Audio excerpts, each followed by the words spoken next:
On continue de préparer ensemble le bac de première avec une nouvelle vidéo. Question, on considère la relation C égale 1 plus T, le tout au carré, et on cherche à isoler la variable T. Cet exercice est sous forme de QCM. Il faut qu'on choisisse la bonne réponse parmi les quatre. Alors ce genre de question est en général assez difficile pour les élèves, mais pourtant très importante, parce que ça c'est le genre de mathématiques qu'on rencontre dans toutes les disciplines, notamment qui sont liées aux sciences ou même aussi à l'économie. Donc allons-y, j'aurais écrit déjà la relation. Donc C égale 1 plus T au carré.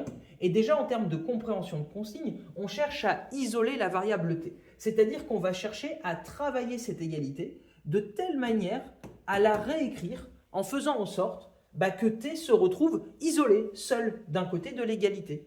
Donc notre réponse, ce sera peut-être T égale, donc on se doute que ça va dépendre de C, et donc c'est à nous de déterminer quelle va être la bonne proposition parmi les quatre. Donc allons-y, alors comme on veut avoir à la fin un T égale quelque chose, peut-être on peut déjà, même si ce n'est pas forcément très utile, réécrire cette égalité en faisant en sorte que la variable T soit déjà à gauche du signe égal.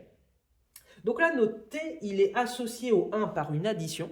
Et puis, le 1 plus T est imbriqué dans ces parenthèses avec un carré qui s'applique à cela. Donc l'idée, ça va déjà être de se débarrasser du carré. Et quelle est l'opération qui va permettre en quelque sorte de compenser un carré? Eh bien, c'est la racine carrée. Donc finalement, si j'applique la racine carrée à gauche et à droite, eh bien le carré et la racine vont en quelque sorte se simplifier.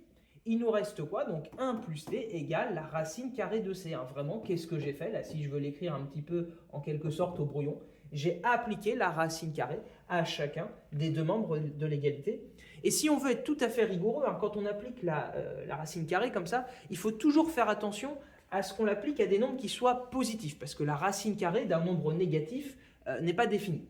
Donc là, ici, on va admettre que le nombre C, la variable C, est forcément positif. Sinon, l'exercice n'est pas faisable. Donc, on se retrouve ici. Et donc, comme nous, on veut que T se retrouve seul, ce qui nous embête maintenant, c'est le plus 1. Alors, quelle opération permet de compenser un plus 1? Eh bien, moins 1.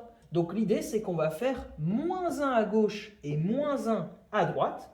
Oui, si on soustrait le même nombre de chaque côté de l'égalité, on conserve cette égalité. Mais l'avantage, c'est qu'en faisant cela, 1 moins 1, ça s'annule. Il nous reste quoi? Il nous reste T.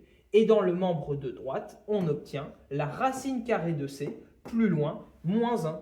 Ce qui nous montre que la bonne réponse à cette question, c'est la réponse B. T égale racine carrée de C moins 1. Et fais attention quand même, la proposition A était un peu piégeuse, parce que là, le moins 1 est dans la racine carrée. Mais ce n'est pas du tout le cas. Là, on avait bien racine carrée de C, et quand on a soustrait 1, on a bien soustrait 1 plus loin, donc il n'y a aucune raison pour que le 1 se retrouve dans la racine. Donc voilà pour cette petite question, peut-être pas forcément évidente, mais vraiment très importante. Donc si tu veux continuer de réviser ton bac avec moi, n'hésite pas à t'abonner.